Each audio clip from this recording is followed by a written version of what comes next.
playing?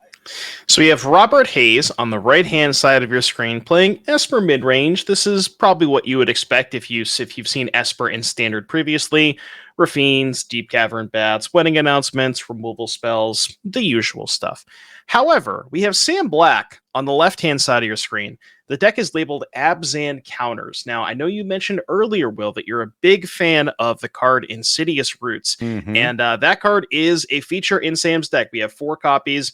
A bunch of stuff that deals with, putting cards into the graveyard, removing cards from the graveyard to trigger Insidious Roots, and just, this deck list. Now, I have seen a bunch of different Roots deck lists. I've seen Sultai, I've seen Golgari. This is maybe the first time that I've seen an Abzan version of this, so pretty interesting to see how this plays out. Yes, we were talking about this before, and I haven't seen the white in these decks yet, so it'll be interesting to see how that pans out. Because Sam, genuinely one of the top 5 deck brewers to ever pick up the game of Magic. Absolutely amazing at building decks, different strategies, and comes so right field when he comes to do these things. It's like, okay, this is amazing. What's going on? And that in itself is such an advantage when you turn up to big tournaments like this, when your opponent just has no idea what they're playing around, what you're doing, and the next thing they know is they've lost the game 2-0. Yeah, and if anybody has ever seen Sam Black play in terms of just over the course of the history of Magic, Sam's an incredibly accomplished player. Sam loves playing these style of decks, like Aristocrats, all of this like different stuff in the battlefield, managing different game zones, and all of this stuff. This is right up Sam's wheelhouse. Well, we're looking at the opening hands for both players here. How do you think this normally would pan out? Like, are we just going to see a lot of land go? Are we going to see a kind of a chess game between both players? Or how do you think it's going to pan out? It kind of depends on how many answers the Esper deck has to the card Insidious Roots. Like sometimes you see Destroy Evil main deck, there's counter spells. In Robert's deck, we have 3 copies of No Moralize, but no Destroy Evils or any ways to kill enchantments in game 1. So if that Roots hits the battlefield, it's staying there. We're not leaving it. And Sam really wants to just kind of prolong the game, get a whole bunch of material onto the battlefield, and just take it, use Roots to just gain this incredible amount of advantage. We see a Rubblebelt Maverick, and we're going to top both of those. Yeah, that's going to be pretty scary. Especially when the deck wants to have cards in its graveyard for, as we say, the namesake card of the deck, Roots. We see one in hand here for Sam. We're having a little look, same as Robert. What do you like taking here? I mean, you got to take the Roots, right? This is if you're Robert Hayes and you play the Deep Cavern Bat, I think the card that you're looking for the most in the hand is Insidious Roots. So I'd be shocked if we're not taking that. The rest of the hand I think I see is Shigeki, another Maverick, and 3 lands. So yeah, I mean, if you take the Roots, which Robert is going to do, that kind of really messes with Sam's curve and is not able to get that into play. Because like we said, Robert just doesn't have a ton of good ways to remove it from the battlefield. Well, lucky for Sam, there's another 3 copies in the deck. I'm having a look, see if there's any removals, any way of getting that bat moved to the graveyard so it goes back to our hand. And the only thing I can see is 2 cases in. Is that the case I think it is? No, that's a different case. That's a different case. I thought it was the one for me. I was like, that looks very similar. No, that's a different case. We've got no removal, right? Yep, Sam not playing removal spells in the main deck. I guess there's an Eiganjo, if the bat gets into combat, but the Eiganjo's in play, so yeah, that's not really going to be any use to Sam. Now, there's some interesting one-ofs here. There's one Amalia, Benavides, Benavides Aguirre, one Serra Paragon, a Shigeki, Jukai Visionary, and a Titania Voice of Gaia. That Shigeki is currently in play, so some spicy one-ofs here for Sam. Shigeki is, a card that is, you spend 2 mana, it's going to die here, so we're not going to actually get to see Shigeki go online, but, spend 2 mana, but put it back to your hand, look at the top 4, mill some cards, get a land, and do some stuff that way. Draft All-Star, that card. I drafted that a lot, and that card is very, very good. But back to Sam. What we're going to do here, how are we going to advance our board? We've got a lot of land in hand, I can see. Yeah, I think Sam picked up a Snarling Gorehound there. So if we have, we can go ahead and deploy a 3rd untapped land. I took a look at Sam's hand. I didn't see any black mana. Oh, yeah, that's actually a good shout. Maybe that's... Oh, no, there's the Mortuary. Okay, so we have the Surveil land, black-green Surveil land. So we can go ahead and deploy that. Okay, cool. And here we go. with the ETB Surveil 1. And I was speaking about this to Raja last round, like how impactful is this card? If I'm going to say any deck's going to be good, it's going to be this one. And Sam agrees with 4 copies in the main. Oh yeah, for sure. Yeah, so interesting decision. Sam chose not to play we had the Mortuary last turn, which we didn't play, but that's because we topped both off of the first Maverick. So if no reason to play the Mortuary when you already know that the top card's good. So Sam decided to save the Surveil for this turn. As we see Rafine hit the battlefield, that's going to be a little tough here because we said, Sam, the Sam's deck is really cool, does a lot of cool stuff, but you mentioned the lack of removal spells, and if there's any one creature in the format that you really want to kill, it is Rafine. I'm going to look what we've got with reach or flying to even block with. We've got a Serra Paragon that's got flying, a Titania that's got reach. Block. Yeah, Titania's got reach. Dreamthief can chump block. Yeah, there's really not a ton here to kind of halt this flying onslaught here from Robert. Would we class this as a kind of go wide strategy that Sam's playing? Is that how this deck would plan out? It's a very much go wide, just in a very different way to what we see with the Boris Convoke decks. Yeah, but as you mentioned earlier, this deck doesn't do a ton when it doesn't have a copy of Insidious Roots. It really, really needs to get that card to have anything going. Because when you don't have Roots, you're playing, you're just playing a lot of cards that don't have a ton of effects. That don't impact the battlefield that much. You can surveil. The Maverick gets you closer to the Roots, but you really need to be able to find that Roots, and then once you find it and get it in play, then you start triggering it, and you making a giant board with that card specifically. Just having a look at this case of the Uneaten Feast and all the different modes of it, because you can see that at the top of your screen there. First mode is whenever a creature enters the battlefield under your control, you gain 1 life. To solve, you gain 5 life or more this turn, and then once it is solved, you can sacrifice this case. Creature cards in your graveyard gain. You may cast this card from your graveyard until end of turn. Okay, so this is some sort of like big effect. You see it there on the screen for everybody at home as well, so we can all follow along. Interesting. Yeah, so what's really cool. What's really cool with Case in this deck is it triggers off of Roots. So if you trigger Roots a couple of times in the same turn, you can gain a couple life off of the Case. And because your deck has so much Surveil, you have Maverick, you have Gorehound, Seed of Hope, Tyvar. There's so many ways to mill cards. That third ability on Case of the Uneaten Feast can get out of control if the game goes, to turn 6 or 7. You can just sacrifice Case and just, play 4 creatures out of your graveyard or whatever. Here comes probably one of I'd say a staple in Standard. A wedding announcement comes down. Powerful 3-drop enchantment. End of turn, we get to, because we attack with 2 creatures, to draw a card. If we don't attack, we make a 1/1. Then once it gets 3 counters, it will flip and give all our creatures a +1/+1. So again, a nice effect to leave on the battlefield, let it tick over, keep generating that bit of value from it. How can Sam respond? Blanchwood Prowler. I don't think a lot of people probably haven't seen this one before. Maybe we can get it up on the screen. It's a 2-mana 1/1. When it enters the battlefield, you mill 3, and then you can put a land from among the milled cards into your hand if you don't put a counter on it. It's like the Philagi Archaeologist, but you get a land instead of a non-creature, non-land. Shout out to our production. Straight on it. The second you say it, bam, on the screen. Love to see it. Giving you the best possible coverage we can. Sam, going to turn some creatures sideways. That's 3 points of damage coming across. No interest in blocking here from Robert. We don't want to be trading our bat for any of these little 1/1s on the other side. And okay, now we're going to choose back to the big old dice for us all watching. Much easier to see. It is much easier to see. I'm a big fan of the big dice. Here comes combat. Attack with 3 creatures. 3 triggers are going to happen. Draw 3 cards. It's a lot of cards. Yeah, I mean, it's this deck. We see this is kind of the perfect, not perfect, but this is the exact thing we were talking about, where Sam's deck is really good when they can find Roots, but if we don't find Roots, then it's looking a little tough. Will. Yeah, it's pretty dawdly. It looks like it's a bad draft deck, especially when the follow-up play is the Bat God himself.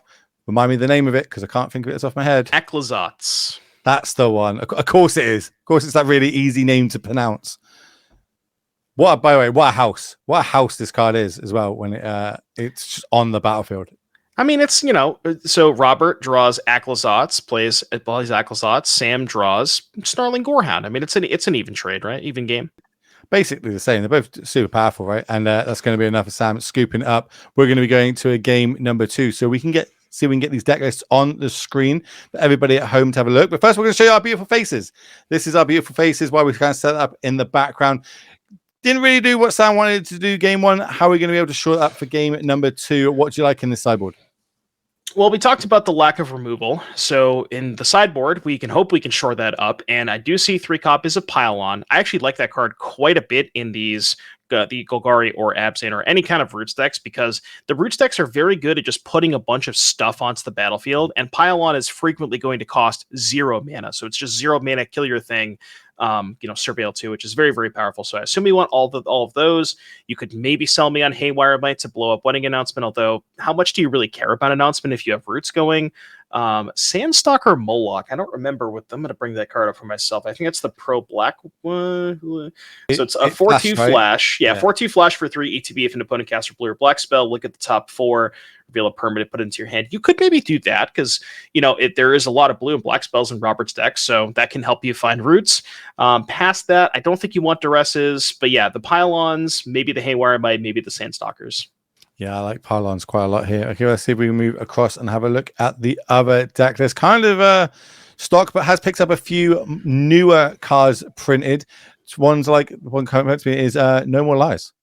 Yeah, No More Lies, a feature of Robert's deck list here. As far as the sideboard is concerned, I mean, we talked about Robert not having a way to destroy enchantments in the main deck. Well, that is shored up in the sideboard. So we have 2 Lorans and 2 Destroy Evils. Those are slam dunks here for Robert, because Robert likely knows that the entire game is going to revolve around Insidious Roots. So definitely wants to go towards those. Past that, Lockdown is a good way to clean up a bunch of Roots tokens. That could be useful. And maybe Tishana's Tidebinder against Tyvar could sell me on that. So it does seem like Robert, I would have to say Robert probably gains a little bit more than Sam gains in these post-board games. Yeah, Temporary Lockdown just seems like an absolute house in this matchup. Cool, you've got a load of 1 and 2 drops, and you're going to make loads of like token creatures. Well, my 3 mana, I'm going to clean it all up, and we're going to just get on with this game. So yeah, I think that's going to be really huge, but does have to have it in the opening hand, or at least draw it while they've got the mana available to them. So players just finishing up shuffling. So let's get back down to the match and then bring you game number 2 here between Sam Black and Robert Haynes. Do you know one thing I really love about when I get to commentate on the NRG series? What's that? Well, I do a lot of commentary around Europe, and I am horrendous at pronouncing people's names. When I get to pronounce people's names in America, it's so much easier for me. Sam Black, what a great name! Like, nice, easy to the point. Makes this Englishman feel like I'm so smart when I can say the names. And Robert Haynes, brilliant names. A big appreciation of people with easy names to pronounce for this. Do we have time for a quick Will Hall facts? Oh, that we got to wait for our where we're going to be doing future events. Oh, okay. All right, fine. We'll do it after this, before this, after this game, before the next our backup future match. We'll go through the future events, because people watching, maybe you want to take part in future NRG events. We'll tell you where they're going to be, and I'll tell you a couple of facts about those locations. So stick around for them. A few hashtag Will Hall facts. Spoiler for later. Yeah, I mean, I'm going to be watching this very, very closely all day to see exactly what happens in this event, because this could shape the metagame for that 75K in Chicago next weekend. This is going to be, in the same area as this. So, we saw the Pioneer event yesterday that might have some impact on the Pro Tour, and then this event might have some impact on the 75K, which I will be participating in next weekend. So, have to see, what people brought to the table and what kind of rises to the top. You know, when I told you off stream how I'm not going, and I'm really upset that I can't go to Chicago, and I said, like, just can you just not mention it, because it breaks my heart every time you say that. You didn't ask me to not mention it. Don't totally let chat. He's lying, chat. He's doing this on camera. Just doing. So I'm joking. But we're off to the races anyway. Sam starting off with the Surveil Land, putting that straight into the graveyard. We don't want that one in our hand. Didn't get a good look at the openers though, but we'll see how it moves forward. Just a land for Robert pass. Yep, we're going to bin a Faerie Dreamthief. That's a good one to put into the graveyard. Now we'll have to see if Sam has the Roots. That is the namesake card for Sam's deck. And as we saw game 1, didn't really have a ton to do with it, or didn't have a ton to do without that card. So we'll have to see if we're able to find it. That's a Snarling Gorehound, and then following that up with a Veteran to trigger the Gorehound, get a little bit of Surveil, trying to find that ever important Roots. Yeah, not having Roots on 2 is going to be interesting, because it shows how much Sam, kind of stock he pits in that. Would you mulligan down to that card? Is his hand good enough? Is it going to be good enough in the late game? Robert's going to have a pretty good idea that there isn't going to be a Roots in the hand. And then looking at this, does see the removal spell come out of the board, as you said, Pylon. And I think that's the card we might be taking. Then just a couple of these again. I'm going to say Dawdley Creatures because they're not particularly powerful yet. I feel like we have Roots in the battlefield. They can be really, really good. But right now, it's just a couple of, I think they're just 1/1s, right, as well. Yeah, don't really do too much. Yeah, Prowler is the 1/1. You can hit a land. If not, you get a counter on it. And then Dreamthief is 1/1 that surveils 1 on ETB. Now you do have the Snarling Gorehound, so each of these creatures will get you quite a few looks at trying to find the roots, and that's kind of the way that Sam has built the deck here, right? You have just all of these cards that help you surveil a bunch, surveil mill, just keep going until you eventually find the roots. So, you mentioned do you mulligan to the roots? Well, theoretically, you don't necessarily have to, because you end up seeing a ton of cards with Gorehound and all these, like Dreamthief and all these kinds of cards. Yeah, look at all these triggers just stacking up and up and up. Here, surveil again. Let's go in the graveyard. Surveil again. What do we think we're going to do with this one? Plus, have we got a land? Yeah, we've played our land drop this turn. So we've also got a surveil land if you want to go and add to this. But Sam in the tank on this one. I think it was a Takenuma. Yeah, I think I would, or no, it was a Tyvar. Okay, Tyvar. Yeah. The thing about Tyvar, it is a powerful card, but it does not find roots. And Tyvar is kind of more of what Sam already has in the battlefield, just like more stuff. And we're kind of at the point where we have enough stuff. We really have to find that Tyvar. And then we see Bat into Rafine again here for Robert. And Robert did take the pylon with the Bat, so that Rafine is, as far as we know, going to go into uncontested. Yeah, that's one thing we haven't seen it yet, and maybe we will end up seeing it. But Tyvar plus roots, and given all the creatures, plant tokens, haste. So, or not technically haste, they can tap for mana, and you can keep just spiraling through your deck. You can have really big explosive turns. But Sam's got to find it. Here comes some more survey, a little bit more life gained. I just want to see Sam's deck do something. I just want to find the roots, Will. Just please, for coverage, let us find the roots. Come on, Sam. Are you cashing in your one time? Yes, I'm using my one time so chat can see how powerful Insidious Roots is. Cashing it in on round 2. Jeez, we got a lot of magic today. For people just tuning in, it is 8 rounds of standard action today before we cut to that top 8, where we will be saying who's going to be walking away, calling himself the champion this weekend, finding himself a bunch of money, and an invite to the RC as well as their own custom token. Oh, we found one on top. We found it. We kept the card on top. I don't think it was a Roots, though. I don't know what we kept. What would we? Maybe another removal spell? You can get rid of 2 creatures in one turn? It looked like a green card. Looking at the deck list, it could be Shigeki. Shigeki is a card that you would want to consider keeping. Oh, so chat saying it was a Seed of Hope. Okay, that makes sense too, because Seed of Hope gets you 2 cards deeper and 2 more looks at trying to find a Roots. Let's see if chat's right. Obviously, chat's always right, but yeah, they're never wrong. They're never wrong. Even when they are wrong, they're not wrong. But, just in case, chat. Robert clunking in here with the Flyers, discarding at least 1 spell. I didn't get a look at what we targeted with the Rafine. I assumed the Bat. Probably want to just keep going to the Bat. Yeah, like that. It's a life gain at the end of the day, and with legendaries, we can only really play one. So if we have redundant copies in hand, I don't mind this one going to the bin because I can just deploy the extras that are getting clunked up in my hand. Did this deck gain anything? I feel like this deck's been around forever, this Esper Legends list. Normalize. I think Normalize is a pretty huge printing. So the Esper deck has, it had Deep Cavern Bat, and some of the Esper decks before were playing a bunch of copies of the White Virtue of Loyalty. And it really just wanted like another, a more, it's hard to say this. It has 2 drops. So, we found the Roots. Yeah. Let's go. Seed of Hope for Roots. I'm about to say, we had one time. Security. We had the survey there, and the card stayed on top really quickly. And I was like, oh, is it Dune Wake one time, ladies and gentlemen? It's a thing. And we're turning. Is that just we're turning everything sideways, getting our 6 points of damage in.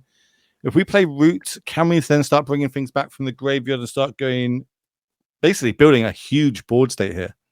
Sam is, I think, questioning on whether or not we want to wait until we have 5 mana available, because we can Roots and pay for Normalize. And yeah, it looks like we are going to do that. So the patience from Sam. kind of getting rewarded. I think I might have seen No More Lies in Robert's hand, so definitely getting a little bit rewarded for being patient here. I kind of like that. Now the question is, can you really afford to wait? Because, Robert's going to get a look at 3 more cards off of this attack, can find another Deep Cavern Bat, maybe even a second copy of Normalize, might even just be able to find a Destroy Evil to kill the Insidious Roots. So, it is nice that Sam found it, but I don't know if it's enough, Will. There's also a little tell there, right? There was an option of playing the 2/2 to block one of these, the 1/1s on the ground. And the fact that Robert didn't go for it, that tells me that there's a No More Lies now, because he didn't have enough mana to do both in that turn. So, but the fact that at the end of turn it was deployed, that really gives me the signals that, okay, I think you do have a No More Lies in hand, and Sam decided to play around it masterfully. Maybe Robert or be a homie and just let it resolve, Just don't counter it, don't destroy it, just let us have our fun, Robert. Come on. Do you want me to cash in my one time for that, or you gotta call Robert right now. Okay, this is going to be a huge bat. 6/6 life linking. That's going to be a big life point swing once life totals have kind of cleared up a little bit. Remember, Sam is gaining a little bit of incremental life every time creatures ETB. And also die now currently. I believe we've got the flip side of one of them. We're going to exile this from the graveyard. We're going to lose a life, draw a card. It's a pylon. Okay. I mean, pylon's not bad. We can kill the Rafine for basically free. Just tap 4 creatures, pay 1 for the Rafine. But yeah, I mean, we're going to go for roots, and it's probably going to I guess if you're Robert, you might just cast the Normalize to make Sam tap out, and then you can't even do anything else after that. You can pay, but we have no mana to activate the Maverick or do anything else with the roots. So yeah, tough spot here for Sam. Also can't pay the ward currently, right? Because we don't have any token creatures to tap for mana. Right. Yeah. So the way that, if chat's wondering, the way that Convoke works is you can pay the creatures to pay the mana cost, but Rafine's ward is not part of the mana cost. So you cannot use an extra creature to pay for the ward. So we are going to, but you get to kill the bat though, which is good. We get another pylon here for Sam. And then we only have 2 creatures left. So we can't cast the second pylon, but able to kill that large bat. That's the biggest threat on the battlefield. So, I mean, maybe Sam can cook with something next turn. Sam left another roots on top as well. Next turn could go. I say could go crazy. It works a lot better when you've already got the tokens on the battlefield, because you can make them huge the turn that you're attacking with them. The way that this is going to pan out, Sam's not going to get there in a combat step with them straight away, and that might not be enough considering the amount of pressure that is getting turned sideways here. 3 cards drawn. Yeah, and I believe Robert targeted the other Rafine. So, maybe if Robert discards 3 spells, that makes it a 4-power flyer. Sam currently cannot block that. I mean, I guess Sam can double block the 2/2 Vigilance, take, depending on how many spells discarded, take 3, 4, 5, 6, fall to 4, and then the Rafine is lethal next turn. But what's nice about the Lunarch Veterans is when those get disturbed from the graveyard, that triggers roots. I'm more scared about the Robert discarding 2 removal spells and a backup seer. How strong is the hand on Robert? Get rid of my removal spells, get rid of my redundant ones. It's weird. It doesn't necessarily mean that Robert's hand is good, overloaded with stuff. It might just mean that Robert really wants to put 3+1/+1 counters on the Rafine. And these are maybe Robert has 1 or 2 spells left over. I saw a Lauren in Robert's hand. That can't bode well for Sam. Yeah, it doesn't look good. I think that, I'd be snapping it off right now if I could. And I think Robert agrees. Yep, ETB, destroy target enchantment. Get that roots out of here. Ooh. It's all right. We're about to draw one for the turn anyway. Yeah. Never didn't have it. I feel like it might not be enough, though. We'll see. Yeah. We'll see. One thing yesterday when I was watching my friend play this deck and getting the RC invite is it seemed very soft to flyers. Yep.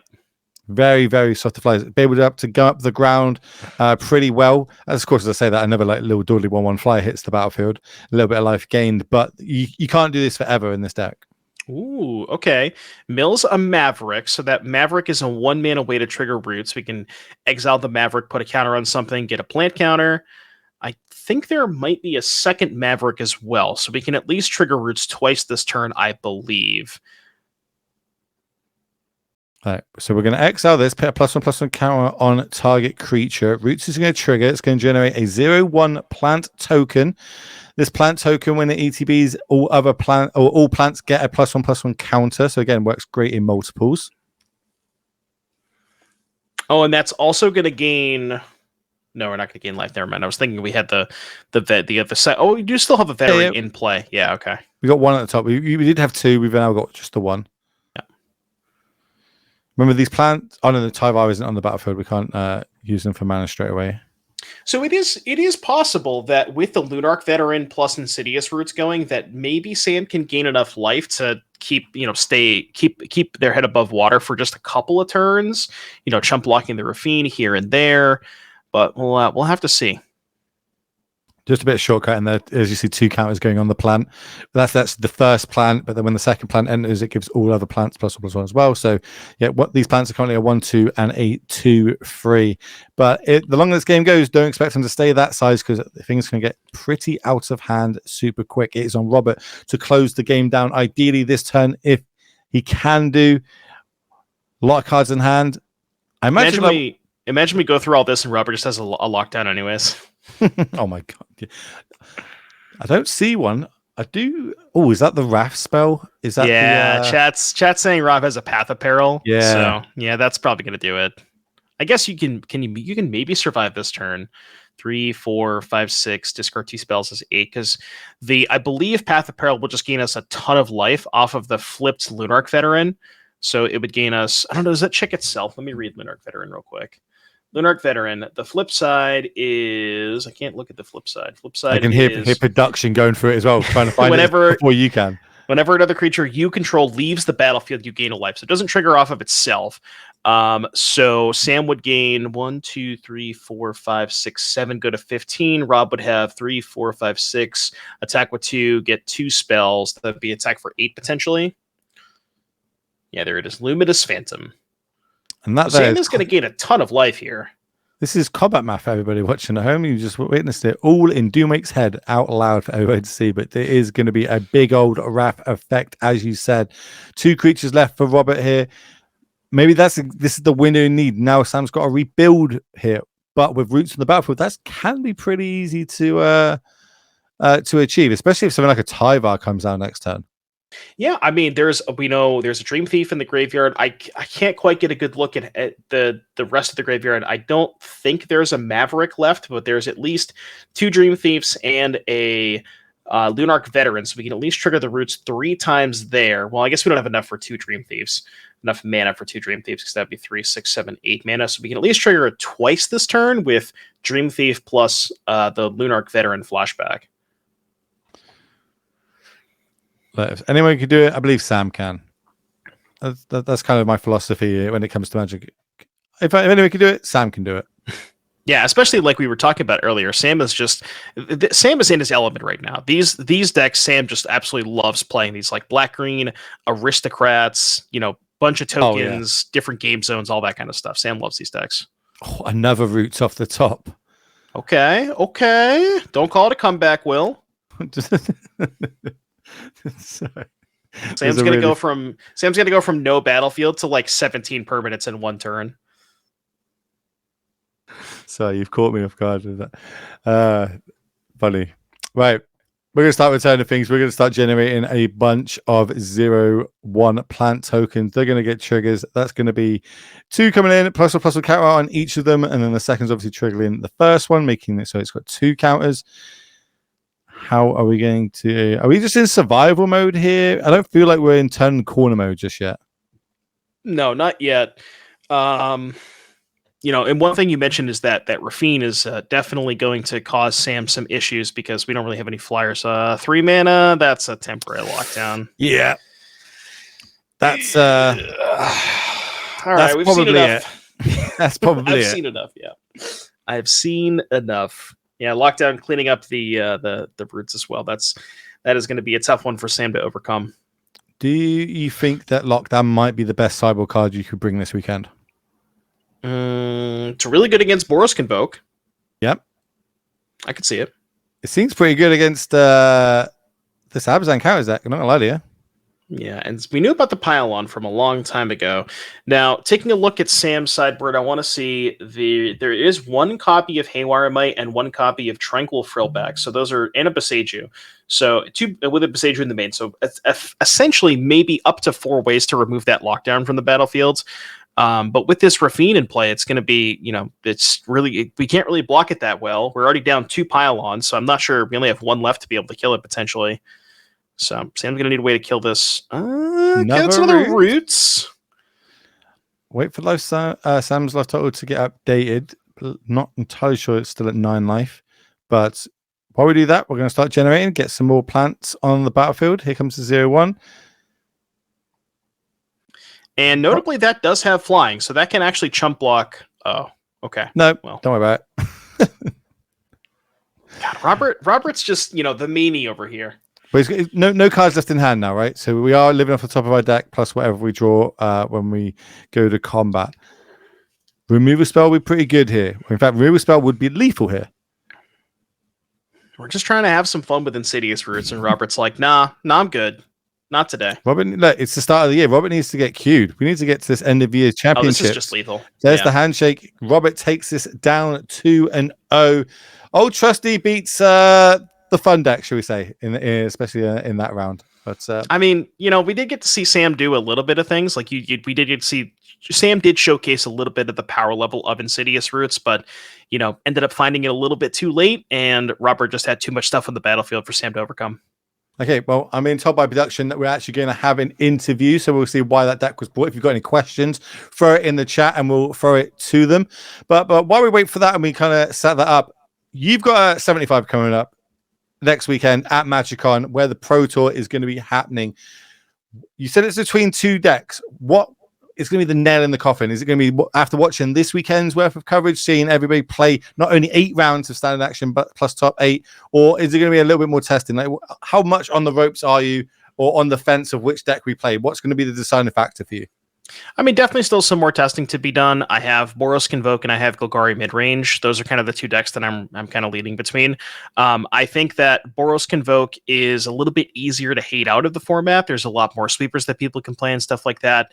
And I think that Golgari Midrange can be tuned to a specific metagame. Like Raj's list today is very different than the list that I've played.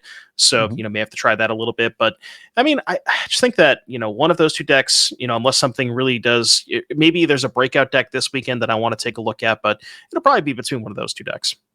Yeah, I feel like just the Boros deck's just so good, even with all the hate in the format for it, like Temple Lockdown, seeing how great it was there, that you still got answers for it, and you can still just get across the finish line. I think that deck is really powerful, and I'm sure we're going to see it a lot on coverage this weekend. Okay, we've got the little slide up on our screen. We can see that we're just moving them across for this interview. So chat's asking, why am I not I'm not in Chicago, chat. I'm in the UK. I have to work, that thing that we all have to do so we can play this beautiful game that we enjoy to a super high level, like we're seeing here at the NRG series. After we've done this interview, though, we're going to talk about the future events coming up for NRG. Obviously, there's a couple of locations that have been announced. If any of them are close to you, you can turn up and take your shot at being able to take one of these down, secure your invite to the end of your championships, maybe get your own token made in your likeness. We spoke about that a little bit earlier on. Doom wants a Rhino token. I wonder why. I wonder if your deck got an improvement recently or not.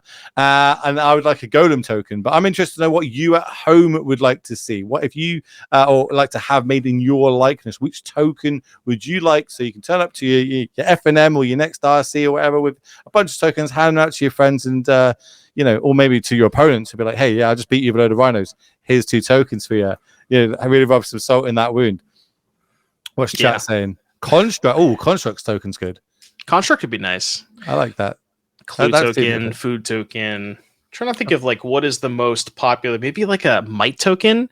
You mentioned that the Ban Toxic deck has been picking up a little bit, so maybe you would pick that. Maybe you'd pick Mite token. How would you draw me as a Mite? How would you just zoom in on the mustache? The normal Mite token just have a huge mustache on it. Right? Yeah, exactly. I could take that. I don't mind that too much. What's chat saying? Zombie. Okay, zombies one that's like a solid go-to, right? That like zombie and goblin, you're always going to see play with them. Construct's pretty good. See, Uh, I feel like chat would appreciate my current Rhino tokens. This is, I don't know if you can see that, Will, but a I little can see Rhydon that. action. Hold So on a minute. those are the Rhino tokens that I currently use. Are Big we fan of those token Rhino enough? tokens, but if I had Hold on. my own Rhino tokens, then I would consider using those. So Well, how about okay? While we're going through tokens, while we wait for this interview, how about actual Will Hall tokens of me Ooh. riding rhinos? I like those. Those are nice. That is a nurse's tower in the background getting destroyed. Just for everybody, just so you know. Oh, Just see, I've got to classic. get the little digs in when I can. You know what I mean? It is what it is. Classic. It is what it is. Right. So we're gonna let's talk about some future events where we've got our the winner. They've gone to the bathroom, basically, ladies and gentlemen. That's why there's a little bit of a hold ups. So let's just go through some of the future events that we've got coming up here at the NRG series. So next up, Minneapolis on Saturday, the 20th of April, there is a 10K modern showdown. And on the Sunday, there is a 5K legacy trial. I know a lot of legacy fans out there, and if they're anything like they are in Europe, they travel. They want to play their decks. They want to play those expensive cards. I've just bought into a couple of legacy decks. I've got a legacy tournament coming up, so I'm going to be really interested to see how that one pans out. And Mr. Doomake, would you like a fact about Minneapolis? Oh, let's do it. Will Hall facts, bringing it back. All right. Well, it is famous for the artist Prince is from Minneapolis. Sorry. Oh. Formerly known as Today Prince. I learned. I don't know how you meant to say that, but yeah, maybe the artist formerly known as Prince is from there. And then next up, we have got Indianapolis. That is the next location after this. If you want to go a little bit more south in the country of the US of A, on May 11th and May 12th, on Saturday, we've got a 10K modern showdown. And on the Sunday, a team showdown. That's 3 players in your team. One's going to be playing standard, one's going to be playing modern, one is going to be playing pioneer. What an absolute banging weekend that is. You get to travel with your friends, hang out with your friends, and then play Magic with your friends. I love a team event, Doom. As we spoke about earlier, it's going to be me, you, and who? Joel Lisette, right? That was our Joe third. Lissette's going to be our third. What format are you taking? I'll take standard. Joe can take pioneer. You take modern. Oh, I'll take mono. Yeah, okay, I'm game with that. I like a little bit of modern. I'm actually liking the mono white martyr deck quite a lot actually in modern currently. Don't tell anybody that though. I've got a modern event coming up in the UK. Okay, my India flat fact.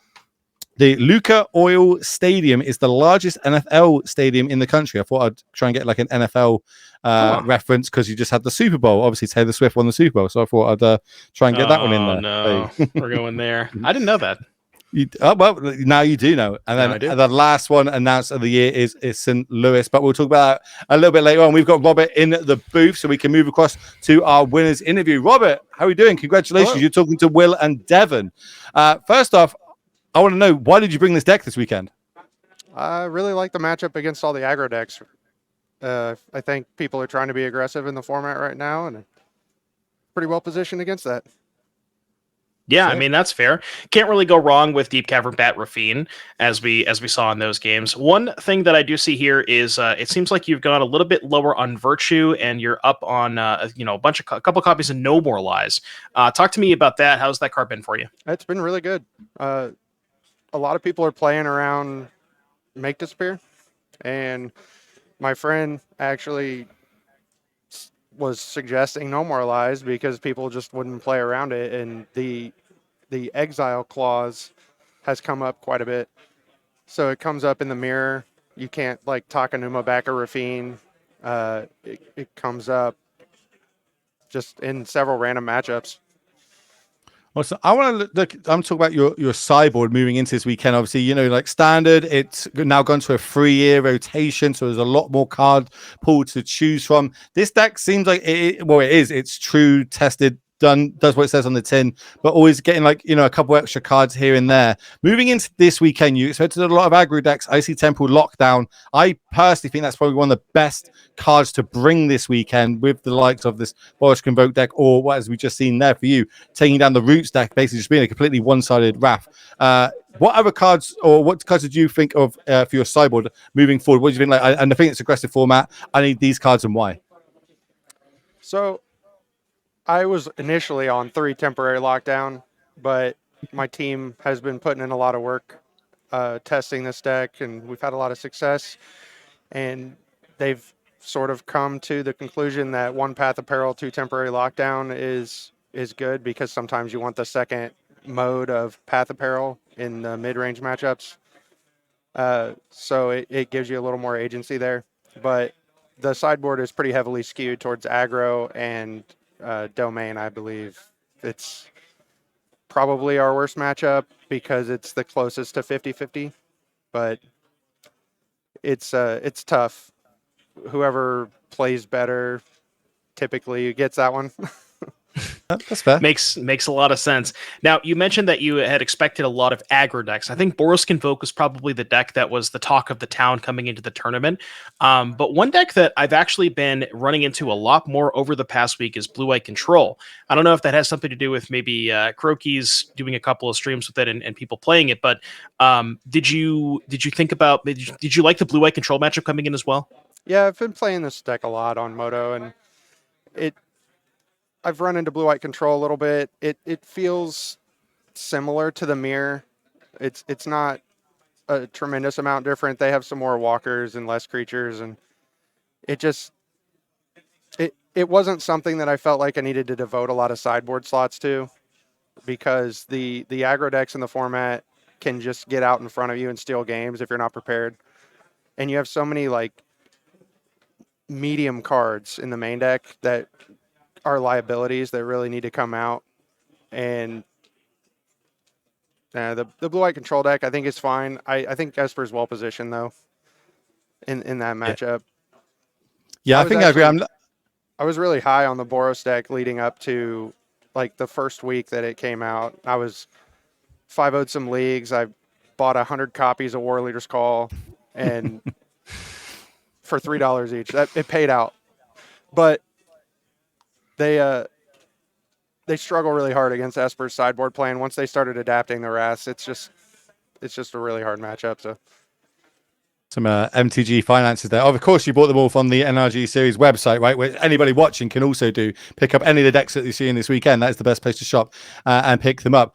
I think the deck just looks so solid. I'm looking at it, and I'm like, it's got like the right numbers at the right time. The curve looks beautiful. It does exactly what it says on the tin. It interacts. Once you get that like lead step, you can sit back and kind of protect everything or interrupt your opponent, what they're trying to do. It just seems really, and as you say, really well positioned in this meta. And you've got the option to even make it a bit even shinier moving into these aggro matches that I think if I was going this weekend, I'd be hedging towards a lot of aggro decks as well. Is there any deck that you really just want to dodge this weekend? You really don't want to see it on the other side of the battlefield? I just don't want to play against Domain. It's a lot of brain power. It's a lot of thinking. When you're playing a lot of rounds, I'd rather just play the aggro decks all day and not have to, I don't know, not have to put forth that much. Yeah, you can win or lose really quickly. That's what you want to do. You want to get in, play your match, and go get some some snacks in between, or get a drink, etc. I got you. Yeah. Doom, last question. Last question. On the other side of that, you mentioned the deck that you don't want to play against. What's the deck that you do want to play against the most? Probably Boros or Bant Toxic. I think those are probably the reason that our deck exists. Just the Bant deck can steal games, but if you know what cards are important and when to deploy them, the curve of cut down Bat Rafine can just it just gets you so many games. So if I had to choose every round what deck to play against, that's probably the deck I would play against. Roger said mono red, so I was wondering if it was going to be mono red, but no, mono red's actually kind of tough. Okay. They have reach. I mean, yeah, that's true. The Rot Priest March thing is kind of reach, but mono red has real reach. Yeah, it has the real reach, the traditional sense of it. But on that one, we're going to say thank you to you. Congratulations for taking this down, starting 2-0, giving yourself the best possible shot to get into those later rounds, and maybe we'll even see you in the top 8 later on today. So thank you very much, Robert, and we'll let you go off back to your team and talk about your good beat story. Yeah, thanks. We're going to move back to the booth with me and Devon. And we're just going to double check that we don't have a backup feature match. There's silence in my ear, so I'm guessing we definitely don't have a backup feature match. So that is going to be the end of round number 2 from ourselves here at the NRG Series. Remember, 6 more rounds of standard action coming up after this. So make sure you sit around, don't go anywhere, and we'll see you shortly.